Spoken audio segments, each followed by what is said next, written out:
Hello and welcome to the Sardana Ice Academy.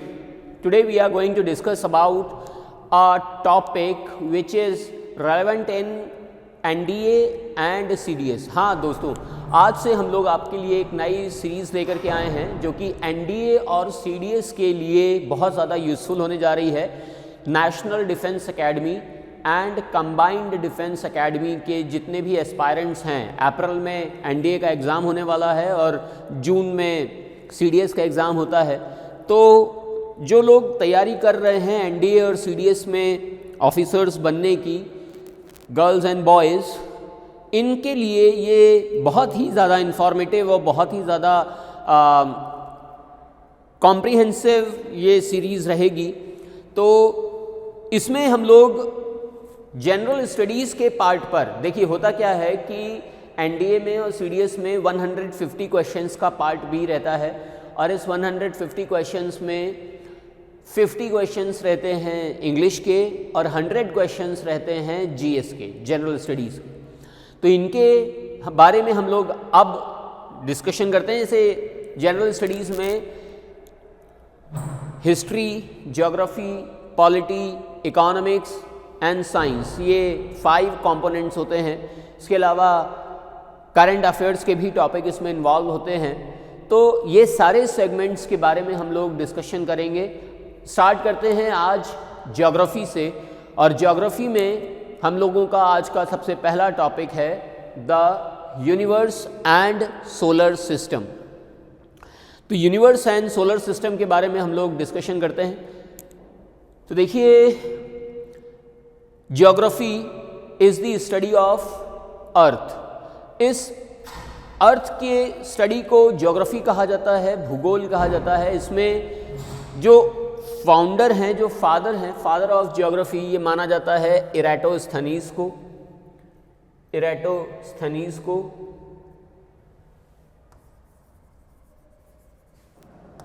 जैसे कि सारे सब्जेक्ट जितने भी हैं ये सारे के सारे ग्रीक स्कॉलर्स ने डेवलप किए हैं। तो वैसे ही ज्योग्राफी भी ग्रीक स्कॉलर इराटोस्थनीज को माना जाता है कि इन्होंने डेवलप किया, इन्होंने ओरिजिनेट किया। हम लोग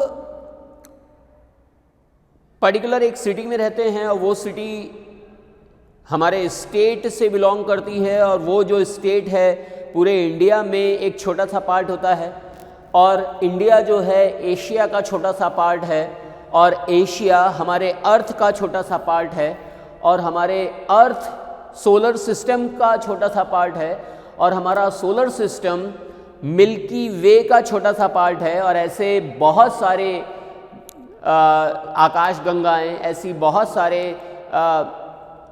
गैलेक्सीज इस यूनिवर्स में घूम रही हैं, विचरण कर रही हैं। तो हम लोग तो इसमें कहीं पर भी स्टैंड नहीं करते, बिल्कुल कोई हम लोगों का एग्जिस्टेंस है ही नहीं इस यूनिवर्स के सामने। इतना ज़्यादा इनफाइनाइट, इतना बड़ा, अनंत और विशाल और अद्भुत और अलौकिक और अकल्पनीय है ये यूनिवर्स। तो चलिए डिस्कस करते हैं इसी यूनिवर्स के बारे में। यूनिवर्स की इवोल्यूशन कैसे हुआ, इस ब्रह्मांड की उत्पत्ति कैसे हुई, इसके लिए 2 थ्योरीज बहुत ज़्यादा इम्पॉर्टेंट हैं, classical theory and modern theory. पहले हम लोग क्लासिकल थियोरी के बारे में डिस्कशन करते हैं। पारंपरिक सिद्धांत जो ब्रह्मांड के विकास के लिए ज़रूरी हैं, दी classical theories which are very much responsible for the origin of universe। तो क्लासिकल थियोरी में भी बहुत सारे कॉन्सेप्ट्स डेवलप किए गए। जैसे ग्रीक स्कॉलर्स ने, एक ग्रीक स्कॉलर थे जिनका नाम था टॉलेमी।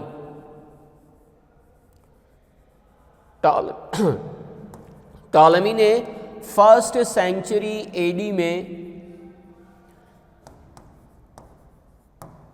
ये कहा कि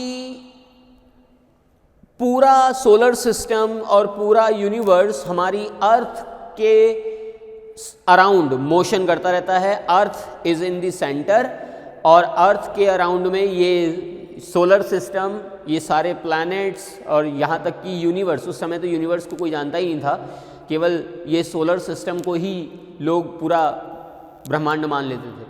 तो ये पूरा सोलर सिस्टम इस अर्थ के अराउंड ही मोशन करता है, ये कहा टॉलेमी ने 1st सेंचुरी में। तो इस अप्रोच को कहा गया जियोसेंट्रिक अप्रोच,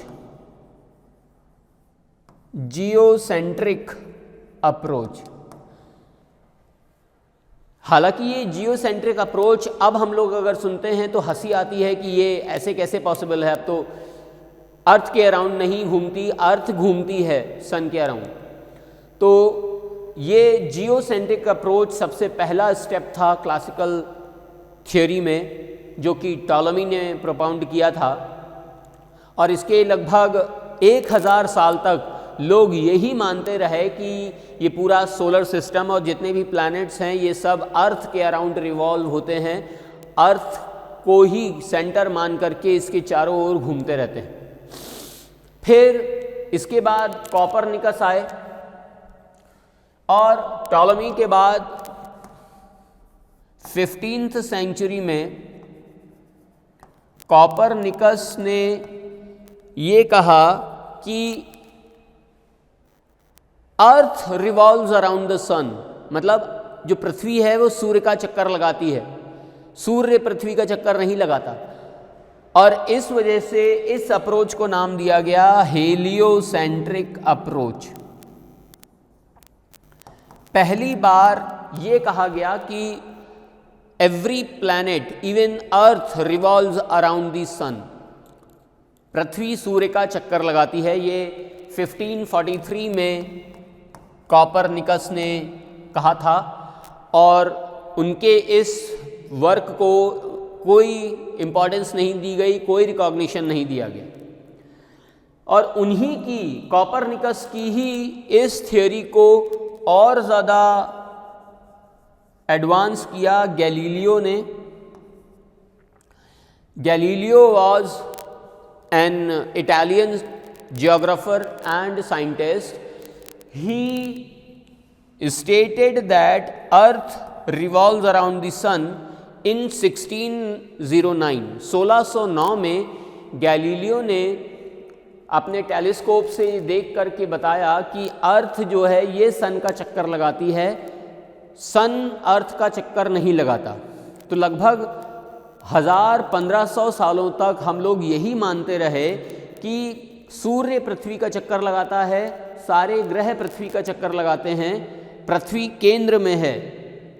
लेकिन 1500 सालों के बाद कॉपरनिकस और गैलीलियो जैसे साइंटिस्ट ने आकर के थ्योरी को बिल्कुल ही चेंज कर दिया, और इसी वजह से गैलीलियो को विषपान करना पड़ा, उनको डेथ सेंटेंस दिया गया, क्योंकि उनकी जो थ्योरी थी इसको क्रिटिसाइज़ किया गया था, गैलीलियो ने इसको क्रिटिसाइज़ किया था।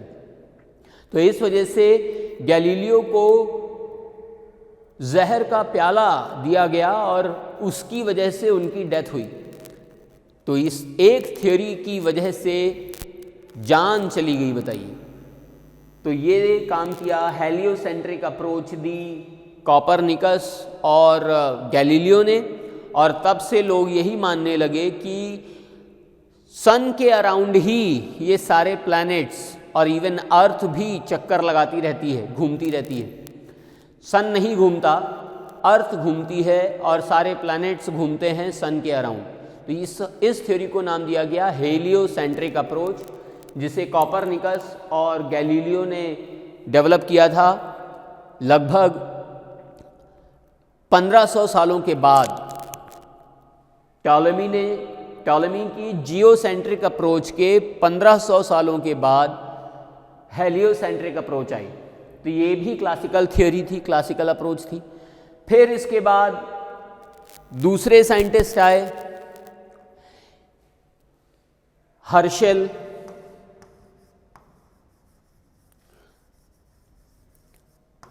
एटीन्थ सेंचुरी में हर्शेल आए और हर्शेल ने ये कहा कि न केवल हमारी अर्थ बल्कि इस सोलर सिस्टम में जो अदर प्लैनेट्स हैं mercury, Venus, Earth, Mars, Jupiter, Saturn, ये सारे के सारे प्लैनेट सन का चक्कर लगाते हैं।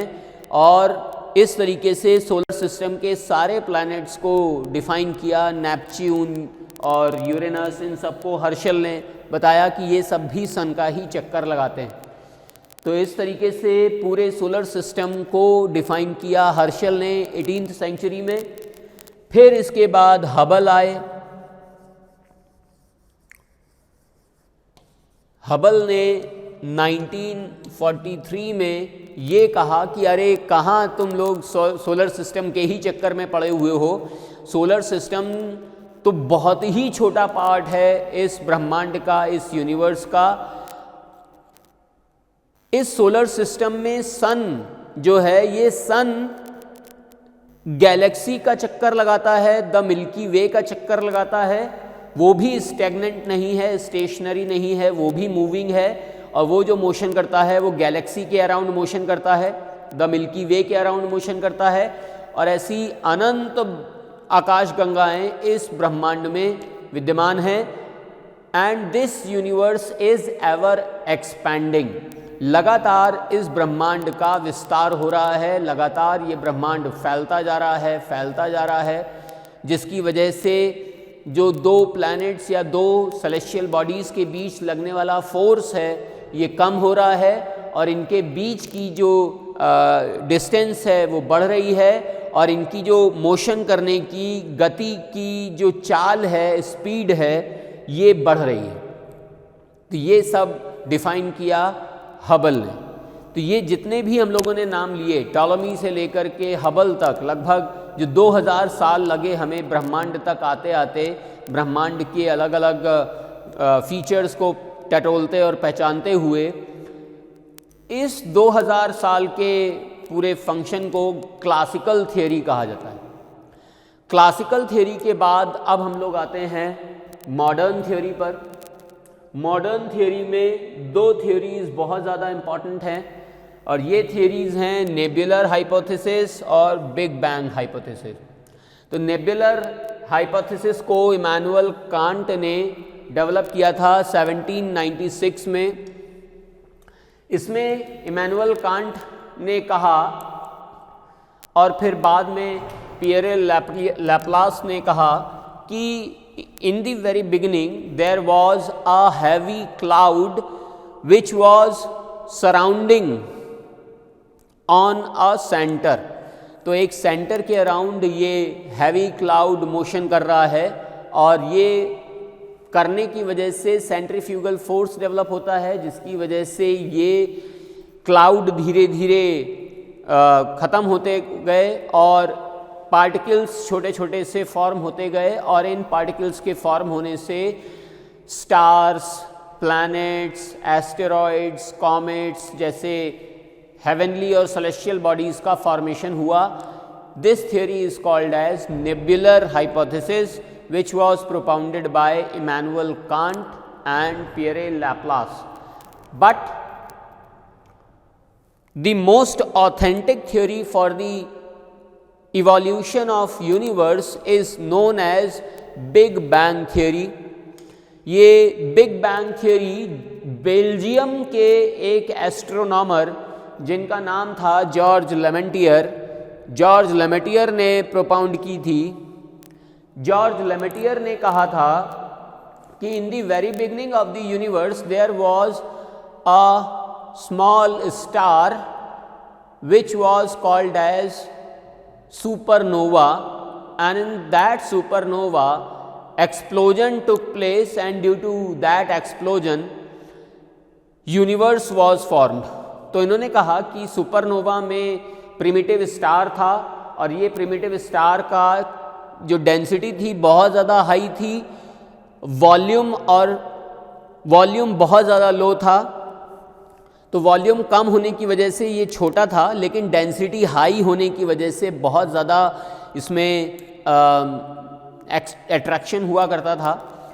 इसमें एक्सप्लोजन हुआ और एक्सप्लोजन होने की वजह से ये फट गया और फटा तो इसके मॉलिक्यूल्स, इसके पार्टिकल्स पूरे जगह पर स्पेस में स्कैटर्ड हो गए और उसी की वजह से ये स्टार ये प्लैनेट्स, कॉमेट्स और एस्टेरॉइड्स, जितने भी हेवनली सेलेस्टियल बॉडीज़ हम लोग देखते हैं, इन सब का फॉर्मेशन हुआ।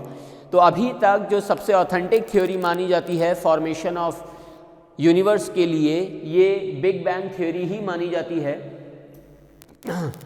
एडविन हबल, जिनका अभी हम लोगों ने नाम लिया था, एडविन हबल ने भी इसी थ्योरी को सपोर्ट किया है और इसी थ्योरी के लिए उन्होंने कुछ प्रूफ्स भी दिए हैं।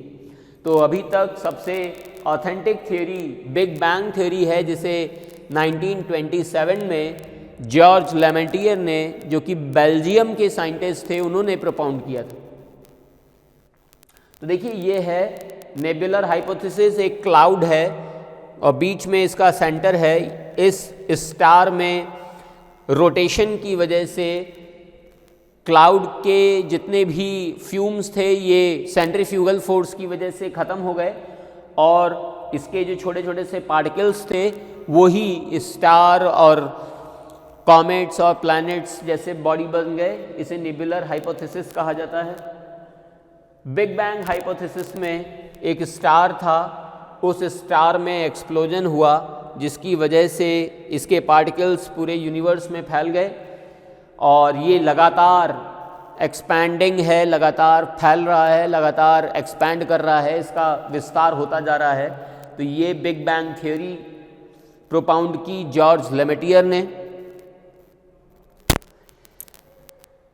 अब अगर हम लोग बात करें कि यूनिवर्स में हम लोगों का एग्जिस्टेंस कहाँ है, तो जैसे हमने स्टार्टिंग में बात की थी कि हम लोग एक शहर में रहते हैं और ये शहर उस स्टेट में है और उस स्टेट में ये जो स्टेट है छोटा सा पार्ट है हमारे इंडिया का, इंडिया हमारे एशिया का छोटा सा पार्ट है, एशिया अर्थ का छोटा सा पार्ट है, अर्थ सोलर सिस्टम का छोटा सा पार्ट है और solar system the Milky way Galaxy का छोटा सा पार्ट है और ऐसी अनंत आकाशगंगाएं इस ब्रह्मांड में हैं। There are infinite galaxies in this universe. तो हमारा यूनिवर्स तो बहुत बड़ा है, माइंड बॉगलिंग है। इसीलिए डगलस एडम्स जो हैं ये मानते हैं कि गैलेक्सी बहुत अनंत और विशाल है और उससे भी बड़ी है ब्रह्मांड और यूनिवर्स। तो देखिए ये गूगल अर्थ से ली गई इमेज है इंडिया की। हमारा इंडिया ये है, हम लोग सिटी में रहते हैं, सिटी एक स्टेट का पार्ट है और स्टेट इस इंडिया का पार्ट है और ये जो इंडिया है ये अर्थ का पार्ट है और अर्थ में हम लोग कहाँ हैं, यहाँ पर हम लोग हैं और हमारे जैसे अर्थ में सोलर सिस्टम के और भी प्लैनेट्स हैं, जैसे ये सारे planets Mercury, Venus, Earth, Mars, Jupiter, Saturn, Uranus, Neptune, ये सोलर सिस्टम के प्लैनेट्स कहे जाते हैं। अब इसमें ये जो चार प्लैनेट्स हैं मरकरी, वीनस, अर्थ, मार्स, इन्हें कहा जाता है टेरेस्ट्रियल प्लैनेट्स। टेरेस्ट्रियल प्लैनेट्स क्योंकि ये छोटे प्लैनेट्स हैं और सन से इनकी डिस्टेंस भी कम है तो इन्हें टेरेस्ट्रियल प्लैनेट्स कहा जाता है। Mercury is known as the smallest planet of solar system. हमारे सोलर सिस्टम का सबसे छोटा प्लैनेट है मरकरी, इसका कोई भी सैटेलाइट नहीं है। मरकरी के बाद वीनस आता है, जैसा कि आप देख पा रहे हैं, it is hottest planet of solar system, solar system का सबसे गर्म प्लैनेट है। इसे ब्राइटेस्ट प्लैनेट भी कहते हैं, मॉर्निंग और इवनिंग स्टार भी कहा जाता है, ट्विन सिस्टर ऑफ अर्थ भी कहा जाता है, हमारी पृथ्वी की जुड़वां बहन भी कहा जाता है वीनस को।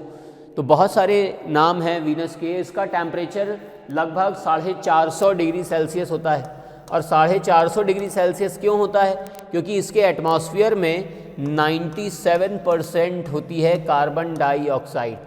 हमारे अर्थ पर एटमॉस्फेयर में अगर कार्बन डाइऑक्साइड ज़रा सी भी बढ़ जाए तो ग्लोबल वार्मिंग होने लगती है, जिसकी वजह से तापमान बढ़ जाता है और आइस मेल्ट होने लगती है, सी लेवल राइज होने लगता है, आइलैंड्स उसमें डूबने लगते हैं। तो ये सारा सिस्टम ग्लोबल वार्मिंग की वजह से डेवलप होता है और ग्लोबल वार्मिंग कार्बन के बढ़ने से होती है।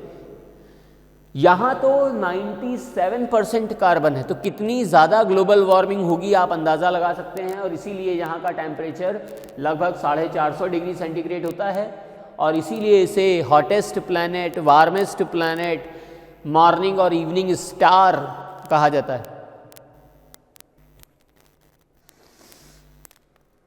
अर्थ को कहते हैं ब्लू प्लैनेट, क्योंकि अगर आप इसको स्पेस से देखो तो पानी की वजह से ये नीली दिखाई देती है और नीला ग्रह कहा जाता है अर्थ को। हमारे पूरे सोलर सिस्टम में अर्थ ही एक ऐसा प्लैनेट है जिस पर लाइफ है और इसी वजह से लाइफ क्यों है, बहुत सारे रीज़न हैं। क्योंकि अर्थ की जो डिस्टेंस है सन से ये बिल्कुल अप्रोप्रिएट है लाइफ को डेवलप करने के लिए। यहाँ पर पानी है, यहाँ पर हवा है, हवा में ऑक्सीजन है, इसकी वजह से यहाँ पर लाइफ संभव है। और ये है मार्स को रेड प्लैनेट भी कहा जाता है क्योंकि इसकी मिट्टी में आयरन ऑक्साइड बहुत ज़्यादा है और आयरन ऑक्साइड के ज़्यादा होने से ये लाल दिखाई देता है, इसीलिए इसे लाल ग्रह कहते हैं। माउंट ओलंपस जो कि पूरे सोलर सिस्टम का सबसे बड़ा माउंटेन है, ये भी मार्स पर ही है। साइंटिस्ट ने और नासा ने अभी ये पता लगा लिया है कि मार्स पर भी कभी पानी रहा करता था, लेकिन अब ये पानी सूख गया है। तो अगर ये पानी फिर से मार्स में डेवलप कर लिया जाए तो मार्स पर भी लाइफ संभव हो सकती है। अब ये जो 4 प्लैनेट्स हैं, इन 4 प्लैनेट्स को कहा जाता है जोवियन प्लैनेट्स। जोवियन प्लैनेट्स का मतलब है सबसे बड़े प्लैनेट्स, बहुत ज़्यादा मास होता है इन प्लैनेट्स का। हमारे सोलर सिस्टम का सबसे बड़ा प्लैनेट है जुपिटर और जुपिटर के सामने आप अर्थ को देख सकते हैं कितना छोटा है। जुपिटर पर ये गैसियस ऑब्जेक्ट है, जुपिटर गैसेस होती हैं इसमें और ये घूमता रहता है। इसमें एक रेड स्पॉट है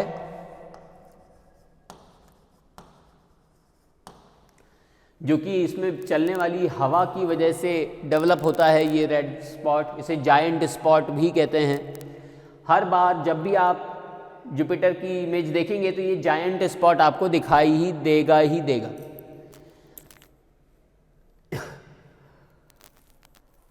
इस यूनिवर्स में, इस सोलर सिस्टम में सबसे ज़्यादा प्लैनेट इसी जुपिटर के हैं। मोर देन 60 प्लैनेट्स हैं जुपिटर के।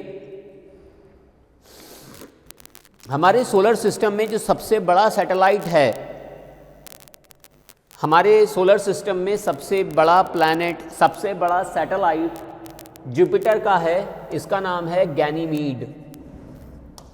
गैनीमीड ये जुपिटर का ही सैटेलाइट है और जैसे Jupiter is the largest planet of solar system, वैसे ही Ganymede is the largest satellite of solar system.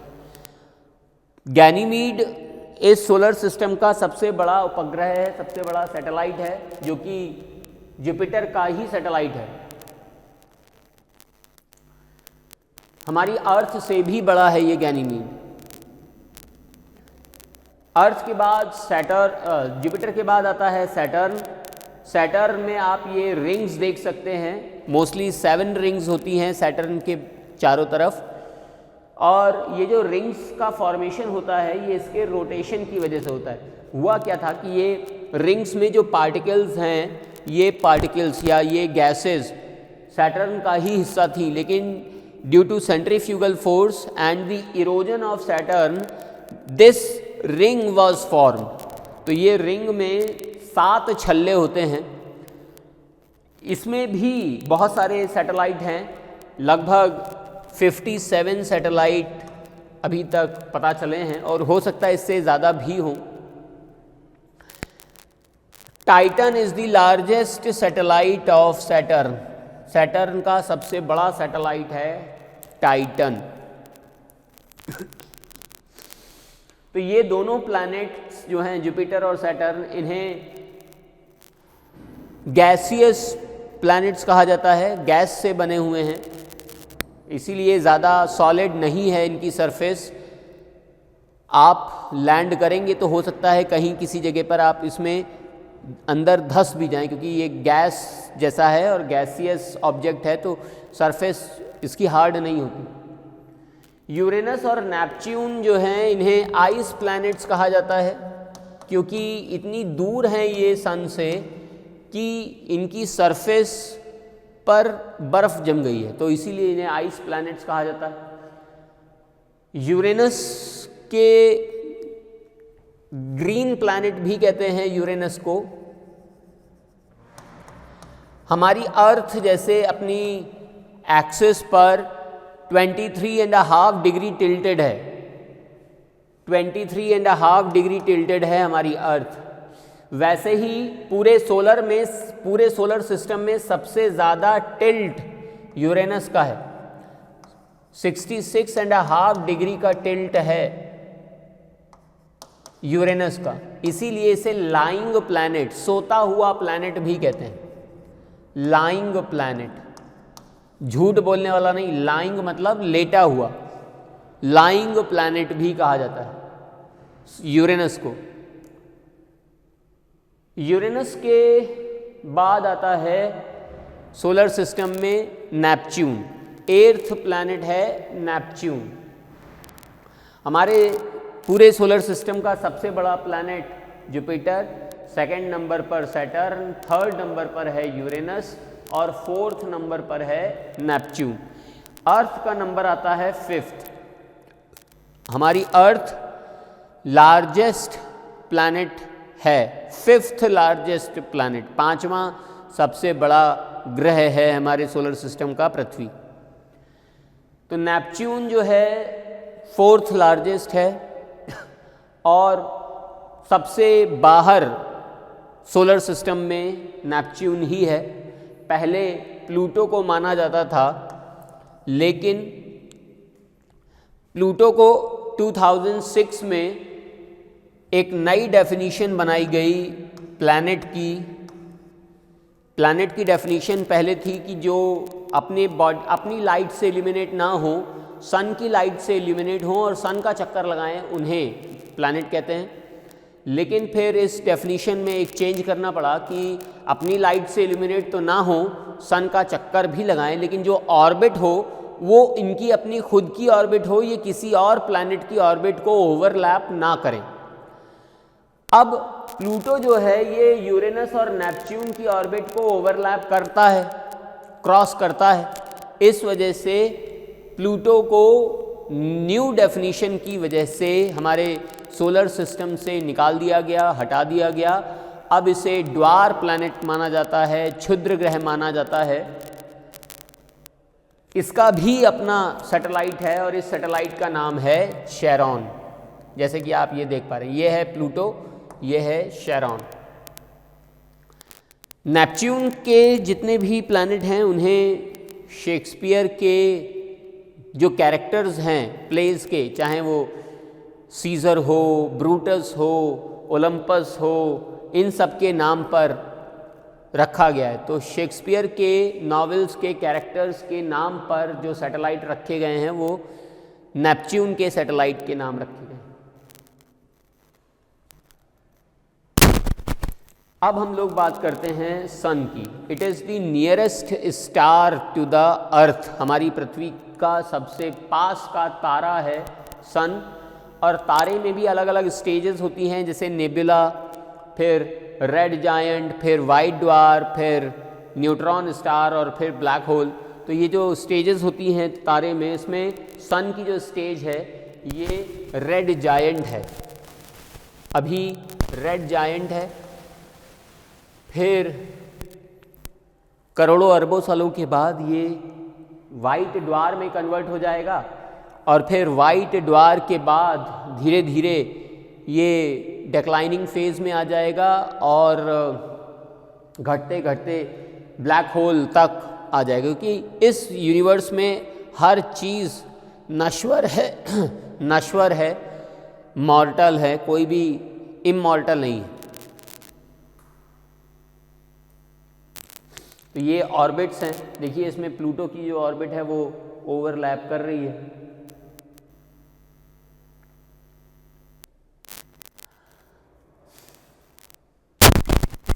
The Milky way our Galaxy, देखिए गैलेक्सी क्या होती है, जिसमें इनफाइनाइट स्टार्स होते हैं उसे गैलेक्सी कहा जाता है। तो हमारे गैलेक्सी में, आकाशगंगा में, द मिल्की वे में इनफाइनाइट स्टार्स हैं। 100,000 million stars is known as galaxy. Galaxy का ये डायामीटर है, यहाँ से लेकर के यहाँ तक ये पूरा डायामीटर है हमारे द मिल्की वे का। और ऐसी असंख्य गैलेक्सीज इस यूनिवर्स में विद्यमान हैं। The Milky Way as seen from Enterprise, तो एंटरप्राइज एक सैटेलाइट है नासा का, जिसने इस द मिल्की वे की इमेजेस क्लिक करी हैं और ये इस तरीके से दिखाई देती है, स्पाइरल दिखाई देती है, इसीलिए ये स्पाइरल गैलेक्सी कही जाती है the Milky Way. Light would take 1 lakh years to travel across the galaxy. अगर कोई लाइट गैलेक्सी के इस पॉइंट से चलती है तो यहाँ दूसरे एंड पर, डायामीटर के दूसरे एंड पर पहुँचने में लाइट को, प्रकाश को 1 लाख वर्ष का समय लगेगा। इस पूरे यूनिवर्स में सबसे ज़्यादा स्पीड लाइट की मानी जाती है और लाइट की स्पीड है 3 लाख किलोमीटर पर सेकेंड। मतलब 1 सेकेंड में लाइट 3 लाख किलोमीटर की दूरी तय करती है। मीटर में चेंज करें तो 3 × 10⁸ मीटर पर सेकेंड ये लाइट की स्पीड है। तो गैलेक्सी में, हमारी गैलेक्सी में, आकाशगंगा में, द मिल्की वे में जो डायामीटर है मिल्की वे का, इस डायामीटर में लाइट को एक जगह से दूसरे एंड पर, एक एंड से दूसरे एंड पर पहुंचने में 1 लाख वर्ष का समय लगता है।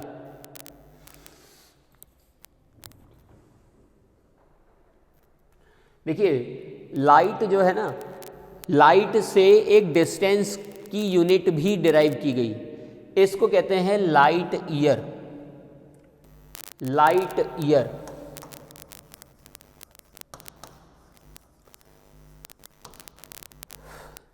the distance traveled by light in 1 year is called as light year।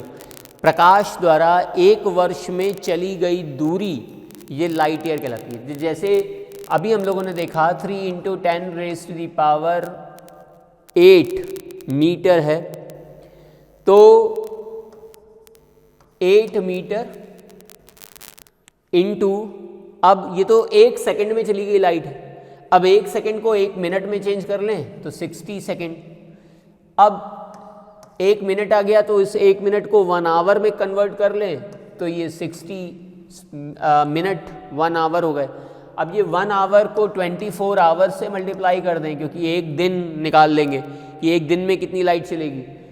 अब ये 24 आवर्स को 365 से मल्टीप्लाई कर दें तो ये पूरा दिन आ जाएगा, ये पूरा दिन आ जाएगा।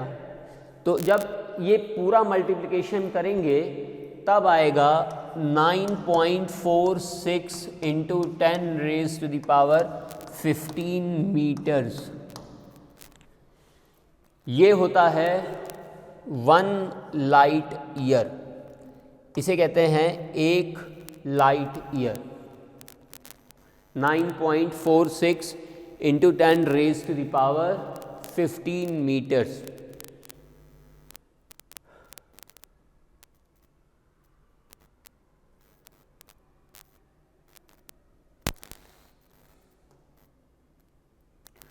देखिए सन से अर्थ तक लाइट आने में लगभग 8 मिनट 20 सेकेंड या 16 सेकेंड, जो भी आपको मानना है, 8 मिनट 16 सेकेंड का समय लगता है।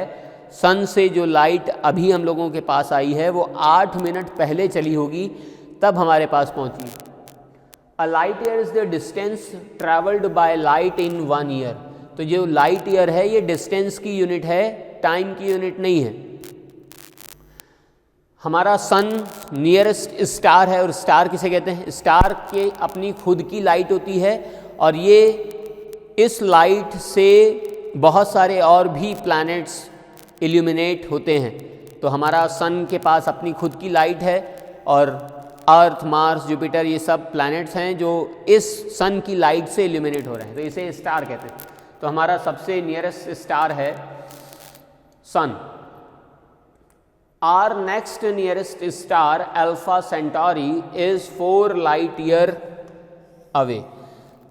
तो देखिए, अगर पूछा जाए कि हमारी पृथ्वी से सबसे पास का तारा कौन सा है, तो पृथ्वी से दूसरा सबसे पास का तारा है Alpha Centauri. It is the nearest star to the earth. It is the next nearest star to the earth. हमारी पृथ्वी से सन के बाद दूसरा सबसे पास का तारा है Alpha Centauri, 4 light years away. जबकि अगर पूछा जाए कि हमारे सन से सबसे पास का तारा, सूर्य के सबसे पास का तारा दूसरा, सूर्य तो खुद तारा है, तो सूर्य का से दूसरा सबसे पास का तारा है प्रॉक्सिमा सेंटोरी। Proxima Centauri. तो ये डिफरेंस है प्रॉक्सिमा सेंटोरी और अल्फा सेंटोरी में। अल्फा सेंटोरी अर्थ के सबसे पास का दूसरा सबसे पास का तारा है, प्रॉक्सिमा सेंटोरी सन के सबसे पास का तारा है। The Milky way is 1 lakh light years across. तो हमारा जो मिल्की वे का डायमीटर है वो लगभग 1 लाख प्रकाश वर्ष का है। Light year 1 lakh light year की डिस्टेंस है पूरे लाइट ईयर, पूरे मिल्की वे की।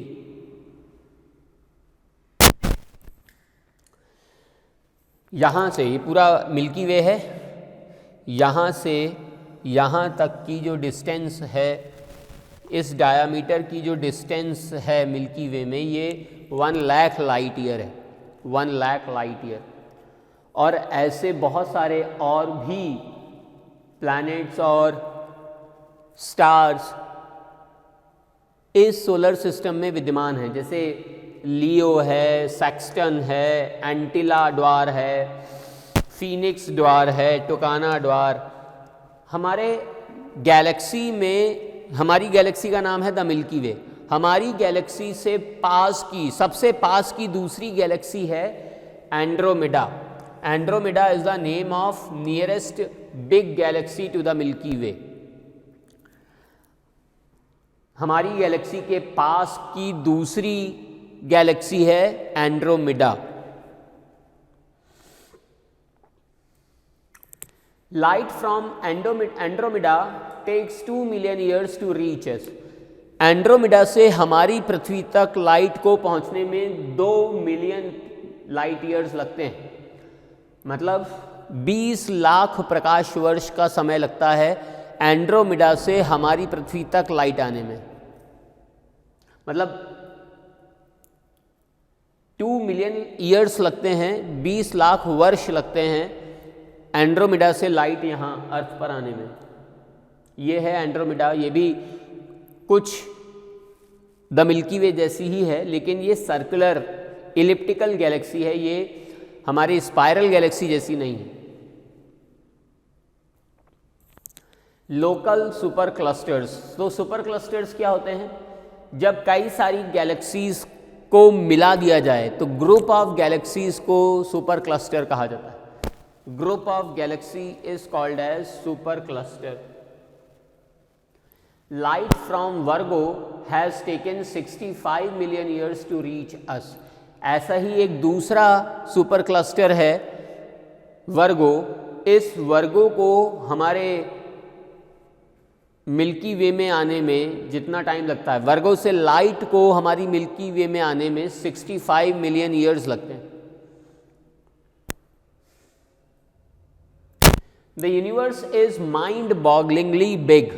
जैसे पृथ्वी और सूर्य के बीच की डिस्टेंस मान लीजिए ये है, मान के लीजिए ये तो है ही 15 × 10⁻⁶ किलोमीटर। इसको हम मीटर में कन्वर्ट करें तो 15 × 10⁻⁹ मीटर।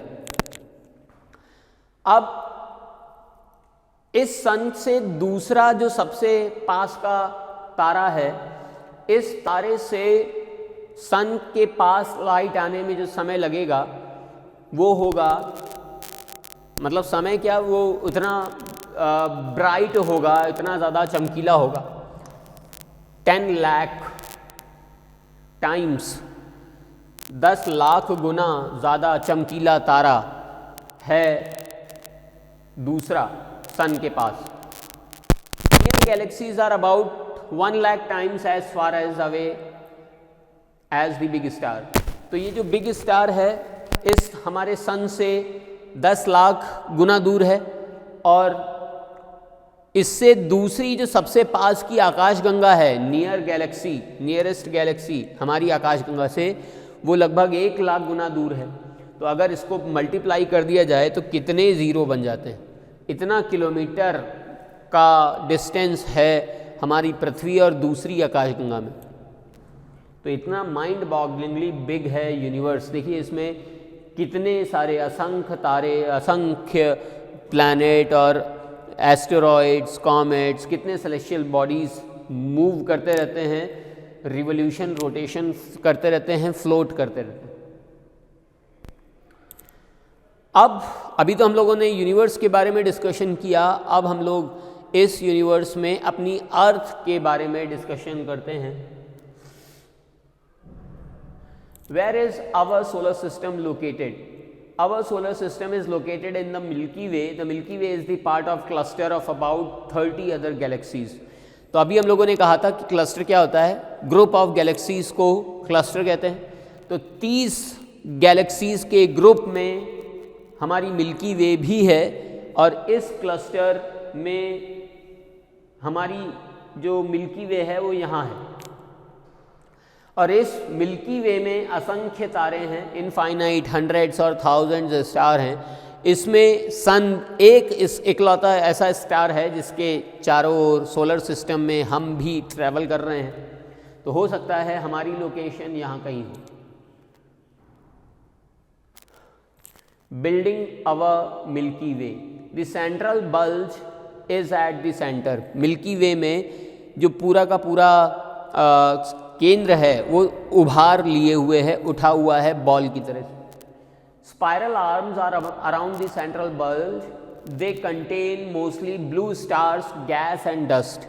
तो जो सेंट्रल बल्ज है हमारी मिल्की वे का, उसके चारों तरफ स्पाइरल बल्ज, स्पाइरल स्टार्स हैं। जैसे अभी हमने बताया ना स्पाइरल गैलेक्सी, तो ये है यहाँ सेंट्रल बल्ज, और ऐसे तारों का संयोजन है, और इनमें ब्लू स्टार्स हैं, गैसेज हैं और डस्ट है।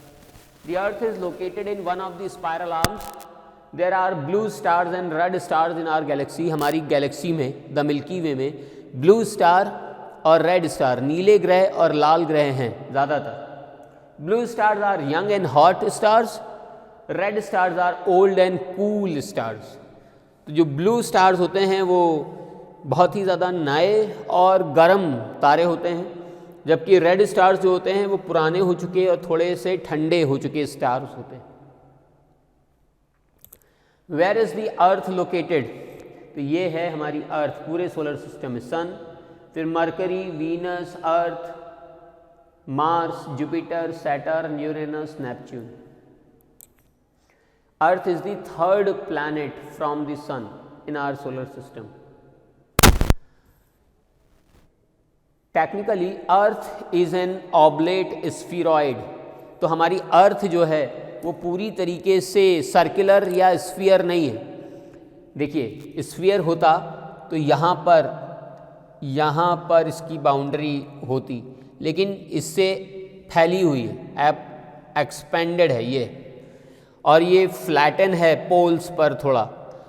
जैसे बॉल को लें, रबर की बॉल, और उसको दोनों तरफ से ऊपर और नीचे प्रेशर लगाएं, तो प्रेशर लगाने से वो थोड़ा सा फैल जाती है और पोल्स पर थोड़ा फ्लैटन हो जाती है। तो वही है ये हमारी अर्थ। इसे ऑब्लेट स्फीरॉइड कहते हैं या फिर जियोइड भी कहा जाता है, जियोइड भी कहा जाता है। हमारी अर्थ स्फीयरिकल नहीं है। It is wider at the equator than the poles. It is caused by the rotation of Earth on its axis. पृथ्वी के घूर्णन की वजह से, रोटेशन होने की वजह से ये हुआ है कि इक्वेटर पर फैल गई है और पोल्स पर थोड़ा दब गई है। अर्थ की एक्सिस जो है वो थोड़ा सा टिल्टेड है अपनी सरफेस से, और ये जो टिल्ट है ये 23.5 डिग्री का है। अभी हम लोगों ने डिस्कस किया था यूरेनस का टिल्ट सबसे ज़्यादा है सोलर सिस्टम में, इसीलिए यूरेनस को लाइंग प्लैनेट, लेटा हुआ ग्रह भी कहते हैं। One rotation about the earth axis takes 4 hours, this is called a day. पूरा एक रोटेशन करने में पृथ्वी को अपनी सरफेस में 24 घंटे का समय लगता है, इसे एक दिन कहते हैं। पूरा 24 घंटे नहीं है, 23 आवर 56 मिनट और 4.1 सेकेंड लगता है। टोटल 24 आवर्स ही लगते हैं।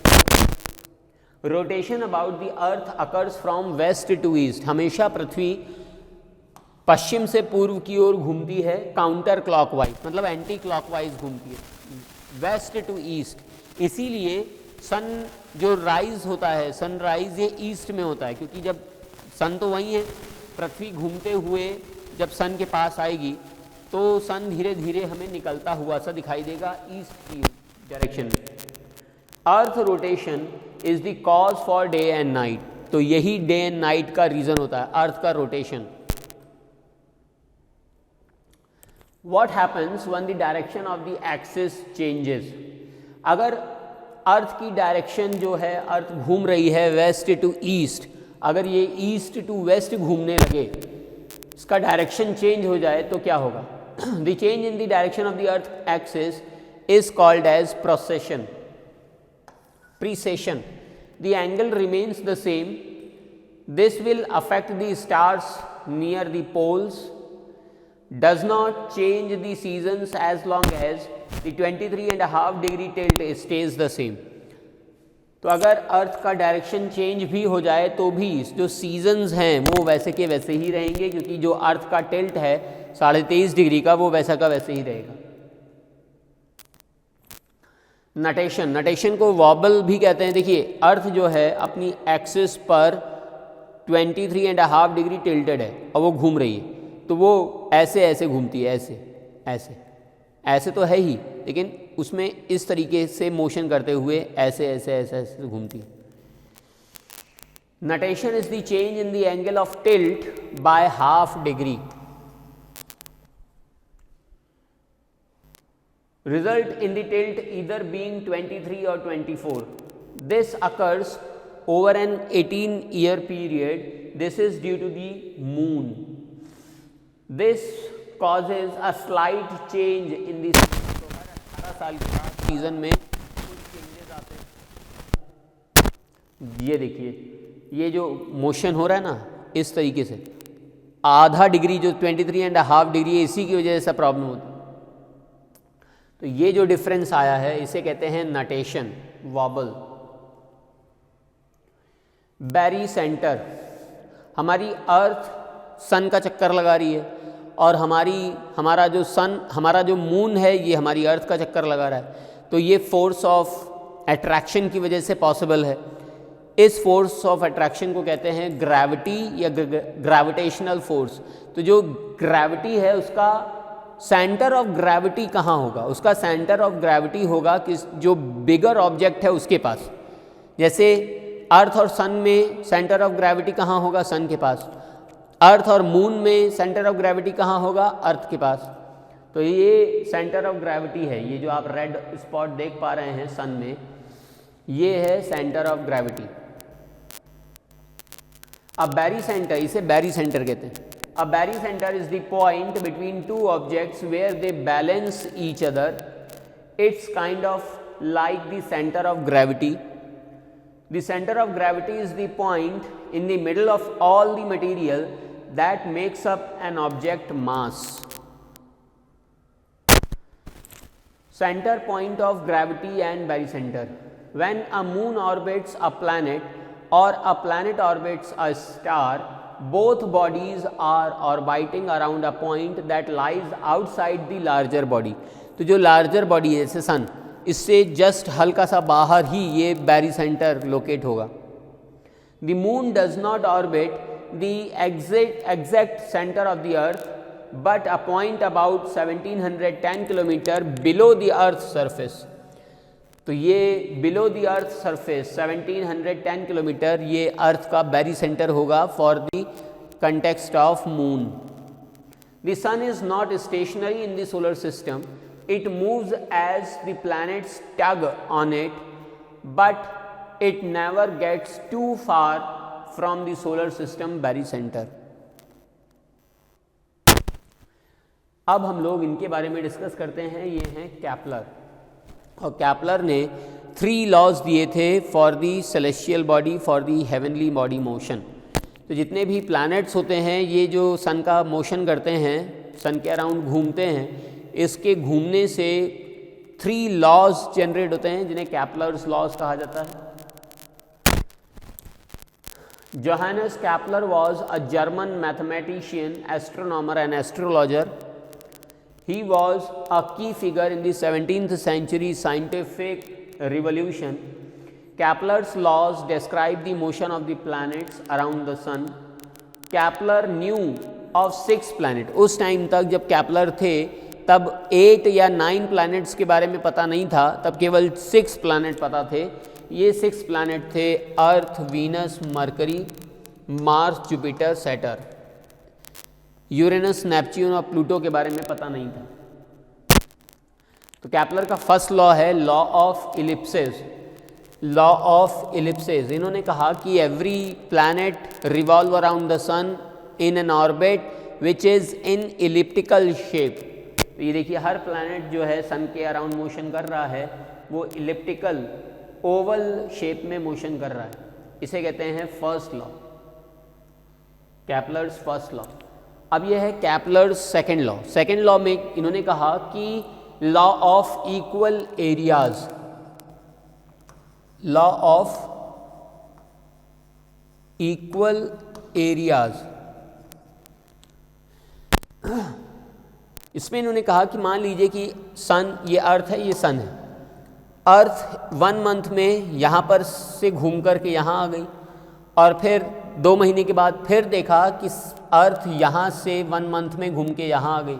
तो जो एरिया कवर किया 1 मंथ में, टाइम सेम है, टाइम सेम है, प्लेस पोजीशन अलग अलग हो गई है. तो जो एरिया कवर किया अर्थ ने सन का वो सेम था. तो इसे कहा जाता है लॉ ऑफ इक्वल एरियाज. वही अर्थ जब साउदर्न हेमिस्फीयर में आ गई घूमते हुए, तो 1 महीने में यहाँ से घूम करके यहाँ पहुँच गई, तो ये एरिया कवर किया, ये भी सेम था. तो हमेशा सेम टाइम में planetary motion same distance cover करता है, सेम एरिया कवर करता है. ये सेकेंड लॉ ऑफ मोशन है कैपलर का. Each planet moves around the sun so that an imaginary line joining the planet and the sun will sweep over equal areas in equal time. This means that because the orbits are elliptical, the planets travel at different speeds at different position in the orbit. तो different speed से motion करते हैं. जैसे जब maximum distance होता है अर्थ और सन के बीच, तो इसे कहते हैं एपहीलियन. और जब मिनिमम डिस्टेंस होता है अर्थ और सन के बीच, तो इसे कहते हैं पेरीहीलियन. तो जब पेरीहीलियन होगा तो ऑब्वियसली स्पीड ज़्यादा होगी, क्योंकि सन के पास होगा अर्थ या कोई भी प्लैनेट, तो स्पीड ज़्यादा होगी. और जब सन से दूर होगा तो स्पीड कम होगी, स्लो होगी.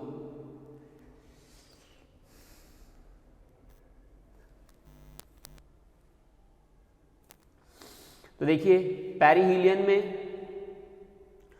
पेरीहीलियन में मिनिमम डिस्टेंस में स्पीड फास्टेस्ट होती है, एपहीलियन में मैक्सिमम डिस्टेंस में स्पीड स्लोएस्ट होती है।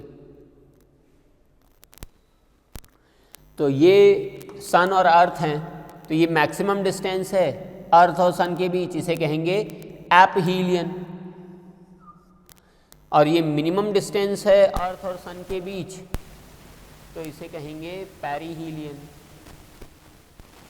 हमेशा पूरे साल भर में पेरिहीलियन 3 जनवरी के आसपास होता है। 3 जनवरी के आसपास अर्थ और सन के बीच की डिस्टेंस मिनिमम होती है।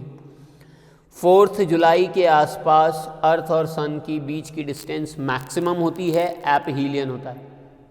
और जैसे ये पेरिहीलियन एपहीलियन है सन के रेस्पेक्ट में, वैसे ही ये सन अर्थ और मून के रेस्पेक्ट में होता है। मान लीजिए ये अर्थ है और ये मून है, तो मैक्सिमम डिस्टेंस कहलाएगी एपोजी और मिनिमम डिस्टेंस कहलाएगी पेरिजी। मिनिमम डिस्टेंस कहलाएगी पेरिजी।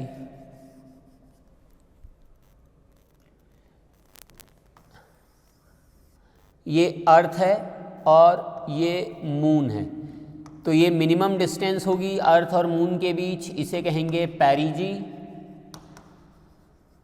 और ये मैक्सिमम डिस्टेंस होगी, इसे कहेंगे एपोजी। तो ये अर्थ और मून के रेस्पेक्ट में भी यही होता है, एपोजी और पेरिजी कहते हैं इसे। अर्थ और सन के रेस्पेक्ट में इसे पेरिहीलियन और एपहीलियन कहते हैं। तो ये है सेकेंड लॉ ऑफ केपलर। ये डिस्टेंस है, देखिए मैक्सिमम डिस्टेंस होती है 152.1 किलोमीटर, एपहीलियन होता है 152.1 मिलियन किलोमीटर, जबकि पेरिहीलियन होता है 147.1 मिलियन किलोमीटर, 147.1 किलोमीटर। अर्थ की एवरेज ऑर्बिटल स्पीड है 108,000 किलोमीटर पर आवर। इतनी तेज़ घूमती है अर्थ, 1 घंटे में एक जगह से घूम करके 108,000, मतलब इकाई दहाई सैकड़ा, हज़ार, 10,000, लाख, 1,08,000 किलोमीटर दूर पहुंच जाएगी। 1,08,000 किलोमीटर दूर पहुंच जाएगी 1 घंटे में अर्थ, हमें पता भी नहीं चलेगा। Kepler's third law of planetary motion. तो जैसे रिवोल्यूशन टाइम होता है, अर्थ का रिवोल्यूशन टाइम है 365 डेज। अब ये 365.25 भी होता है। अब यही 25 जो हैं ये 4 साल के बाद 1 डे में कन्वर्ट हो जाएंगे, तो वो 1 डे फरवरी में ऐड हो जाएगा, लीप ईयर बन जाएगा। तो अर्थ का रिवोल्यूशन टाइम है ये। तो इन्होंने कहा कि किसी भी प्लैनेट के रिवोल्यूशन टाइम का स्क्वायर उसके बीच की डिस्टेंस के क्यूब के डायरेक्टली प्रोपोर्शनल होता है। अर्थ और सन के बीच की जो डिस्टेंस है, ये सन है, ये अर्थ है। अभी हम लोगों ने डिस्टेंस देखी पेरिहीलियन और एपहीलियन के टाइम पर। पेरिहीलियन के टाइम पर 147.1 मिलियन किलोमीटर, एपहीलियन के टाइम पर 152.1 मिलियन किलोमीटर। तो ये अर्थ और सन के बीच की जो डिस्टेंस है, इसे कहते हैं आर। तो इनके बीच में लगने वाला टाइम, रिवोल्यूशन टाइम का स्क्वायर, इनके बीच की दूरी के क्यूब के डायरेक्टली प्रोपोर्शनल होता है। ये लॉ ऑफ हार्मनी कहलाता है, लॉ ऑफ हार्मनी। तो ये 3 लॉज डिराइव किए थे केपलर ने हेवनली बॉडीज़ के लिए, सेलेस्टियल बॉडीज़ के लिए। अब हम लोग डिस्कस करते हैं अपने सन के बारे में। तो ये है सन। सन के बीच में होता है कोर, और उस कोर के ऊपर रेडिएटिव जोन और फिर होती है कन्वेक्टिव जोन। तो ये जो है कन्वेक्टिव जोन है सबसे बाहर, फिर इसके अंदर होता है रेडिएटिव जोन और सबसे अंदर होती है कोर। बहुत ज़्यादा टेम्परेचर होता है इसमें। जो कन्वेक्टिव जोन है इसे कहते हैं, ये पूरा एरिया कहलाता है कन्वेक्टिव जोन और रेडिएटिव जोन के बीच का जो टेम्परेचर है इसे एरिया को कहते हैं कोरोना, और कोरोना का टेम्परेचर होता है 6000 डिग्री सेल्सियस, 6000 डिग्री सेंटीग्रेड। तो कोरोना का टेम्परेचर जो है सन में सबसे ज़्यादा होता है, मतलब सबसे ज़्यादा नहीं होता, उसको कैलकुलेट किया जा सकता है। सबसे ज़्यादा टेम्परेचर तो कोर का ही होगा, वो तो 10 लाख डिग्री सेंटीग्रेड तक होता है। प्रोड्यूसिंग एनर्जी, तो देखिए न्यूक्लियर फ्यूजन और न्यूक्लियर फिजन ये दो टाइप की रिएक्शंस होती हैं। इसमें सन में न्यूक्लियर फिजन ज़्यादा होता है, न्यूक्लियर फिजन और न्यूक्लियर फ्यूजन। फिजन का मतलब है टूटना, ब्रेक होना, और फ्यूजन का मतलब है जुड़ना।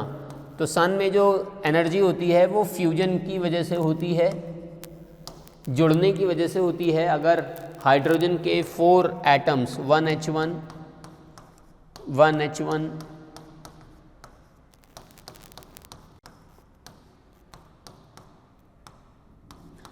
हाइड्रोजन के 4 एटम बनते हैं, मिलते हैं, तो वो हीलियम का 1 एटम बना लेते हैं और बहुत सारे न्यूट्रॉन्स रिलीज़ हो जाते हैं,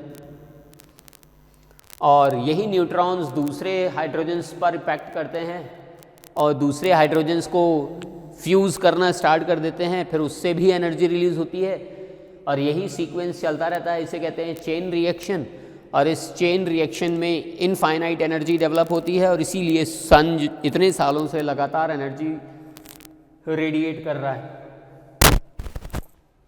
सोलर विंड प्रोटेक्शन, सन में भी विंड चलती हैं जिन्हें सोलर विंड्स कहा जाता है। ये सन के मैग्नेटिक फील्ड को रेडिएट करती हैं, मैग्नेटिक फील्ड को शो करती हैं। इसमें सन में एक पार्ट में जहाँ से ये सन फ्लेयर्स निकलती हैं इसे सोलर फ्लेयर्स कहा जाता है, सोलर फ्लेयर्स कहा जाता है। जैसे मान लीजिए यहाँ से निकलना स्टार्ट हुई सोलर फ्लेयर, तो अब ये सोलर फ्लेयर 11 साल तक यहाँ से लगातार निकलती रहेगी, और कभी कभी ये सोलर फ्लेयर सन का स्पेस छोड़ करके अर्थ के स्पेस में भी आ जाएंगी, जिससे अर्थ के एटमॉस्फेयर में एंटर होने से सोलर फ्लेयर्स के जितने भी नेटवर्क हैं, चाहे वो मोबाइल नेटवर्क हो, टेलीविज़न नेटवर्क हो, वाईफाई नेटवर्क, कोई भी नेटवर्क हो, वो हैम्पर होगा, डिस्टर्ब होगा, डिस्टर्बेंस क्रिएट होगा।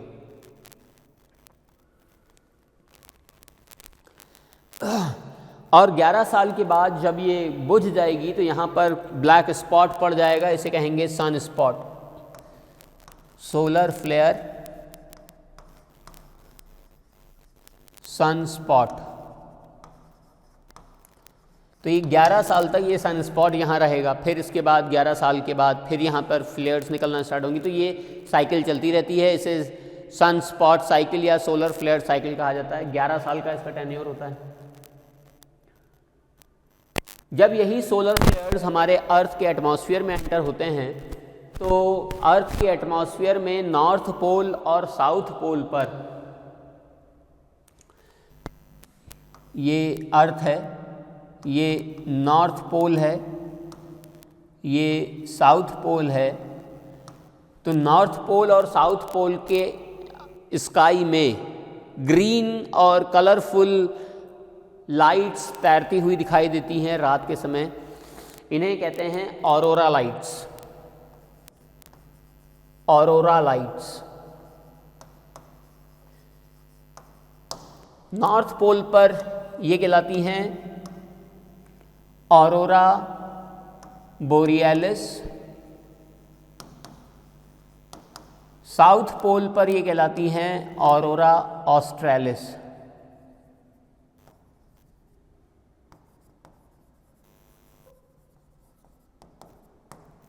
ऑरोरा ऑस्ट्रेलिस, तो ये ऑरोरा बोरियालिस और aurora australis lights solar flares की वजह से ही जनरेट होती हैं अर्थ के एटमॉस्फेयर में। इनको देखने के लिए दूर दूर से लोग आते हैं, बहुत अच्छा विहंगम दृश्य दिखता है। सन की वजह से ही हमारी अर्थ पर लाइफ संभव है। फोटोसिंथेसिस सन के सनलाइट की वजह से ही होता है। ये देखिए, ये प्लांट है, इसमें सनलाइट आ रही है, तो इस सनलाइट से वाटर जो है ये मॉलिक्यूलर फॉर्म में रूट्स में आता है, और फिर रूट से ये लीव्स और फ्लावर्स और फ्रूट्स तक पहुंचता है, स्टेम तक पहुंचता है, और फिर ऑक्सीजन रिलीज होती है फोटोसिंथेसिस की रिएक्शन में। होता क्या है कि जो सनलाइट है, कार्बन डाइऑक्साइड 6CO2 + 6H2O, ये सनलाइट और क्लोरोफिल की रिएक्शन से, सनलाइट और क्लोरोफिल की प्रेजेंस में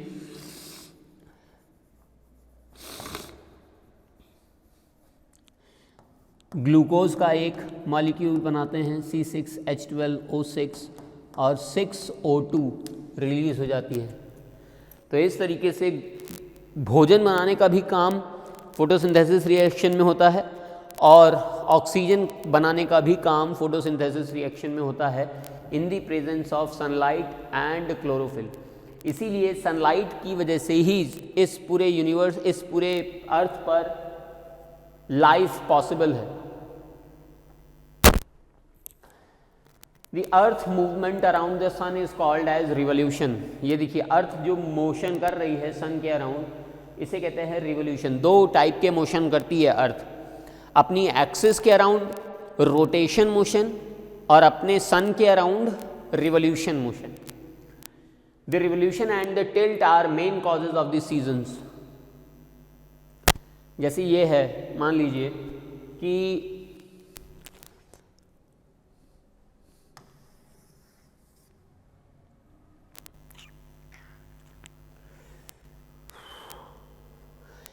ये है अर्थ, थोड़ा और बनाना चाहिए, बड़ा बनाना चाहिए। तो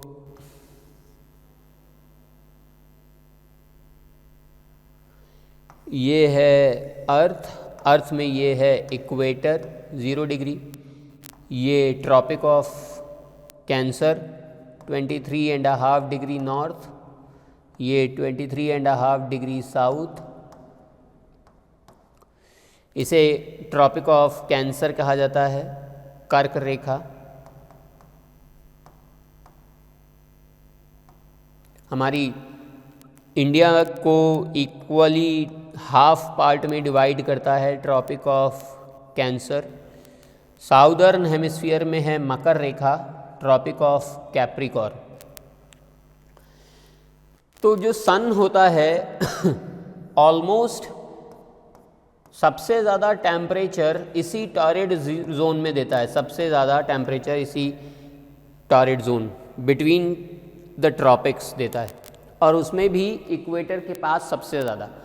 तो जब एग्जैक्ट इक्वेटर के ऊपर होता है सन, तो ये तारीख होती है 21 मार्च, 21 मार्च, डायरेक्ट इक्वेटर के ऊपर।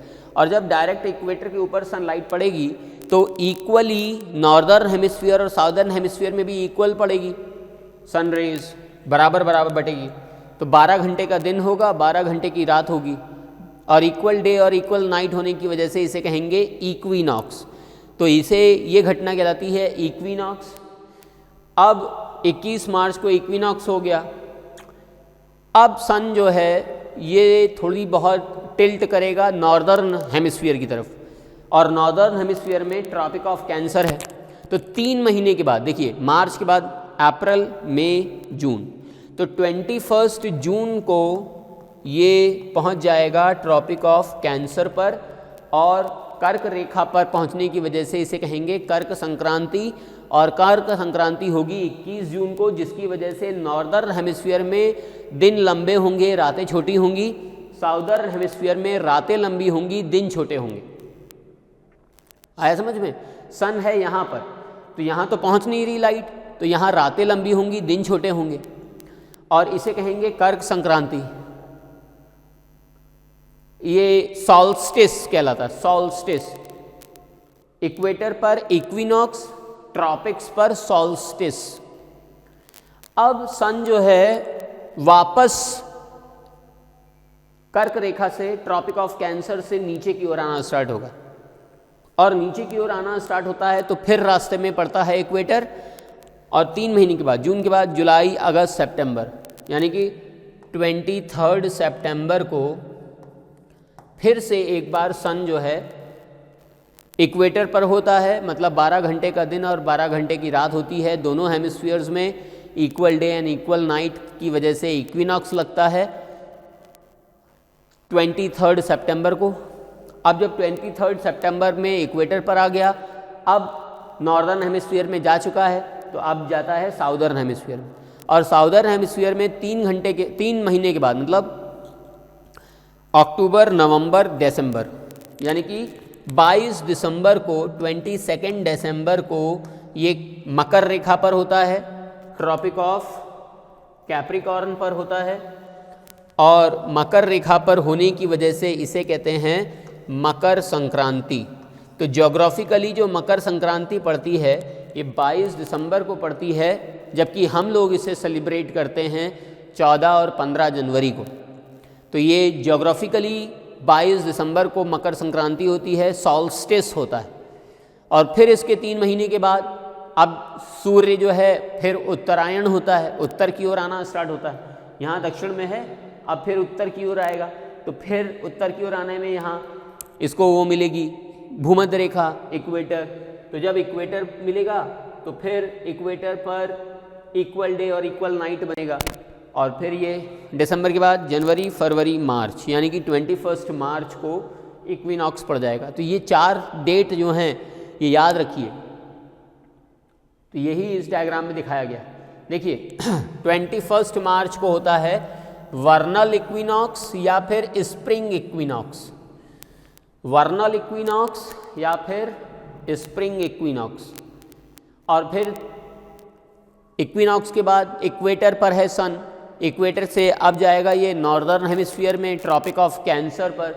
तो यहाँ 21 जून को समर सॉल्स्टिस पड़ेगा, यहाँ गर्मी ज़्यादा पड़ेगी नॉर्दर्न हेमिस्फीयर में। Duration of day and night अब इक्वल नहीं होंगे, longer days and shorter nights होंगी नॉर्दर्न हेमिस्फीयर में, जबकि इसका अपोजिट होगा साउदर्न हेमिस्फीयर में। अब 21 जून के बाद फिर जो सन है वो धीरे धीरे इक्वेटर की ओर आएगा। 23 सितंबर को ऑटमनल इक्विनॉक्स होगा, और ऑटमनल इक्विनॉक्स में equal day and equal night होगा। अब ऑटमनल इक्विनॉक्स के बाद साउदर्न हेमिस्फीयर में जाएगा सन, तो 3 महीने के बाद 22 दिसंबर को ये मकर रेखा पर पहुंचेगा, ट्रॉपिक ऑफ कैप्रिकॉर्न पर पहुंचेगा। और ट्रॉपिक ऑफ कैप्रिकॉर्न पर पहुंचने पर इसे कहेंगे विंटर सॉल्स्टिस, क्योंकि नॉर्दर्न हेमिस्फीयर में गजब की ठंड होगी, तो विंटर सॉल्स्टिस कहलाएगा। तो यहाँ पर डेज का ड्यूरेशन शॉर्टर होगा, नाइट्स का ड्यूरेशन लॉन्गर होगा नॉर्दर्न हेमिस्फीयर में, और इसका अपोजिट होगा साउदर्न हेमिस्फीयर में। तो ये 4 घटनाएं होती हैं due to the tilt of earth and sunlight, solstice and equinox, संक्रांति और विषुव इसे कहते हैं हिंदी में। तो आज हम लोगों ने एनडीए और सीडीएस में पहला चैप्टर डिस्कस किया ज्योग्राफी में, यूनिवर्स एंड सोलर सिस्टम। आप जुड़े रहिए और अपने विचार, अपने एडवाइस हम लोगों के साथ साझा करिए। आज इतना ही। Thank you, have a nice day.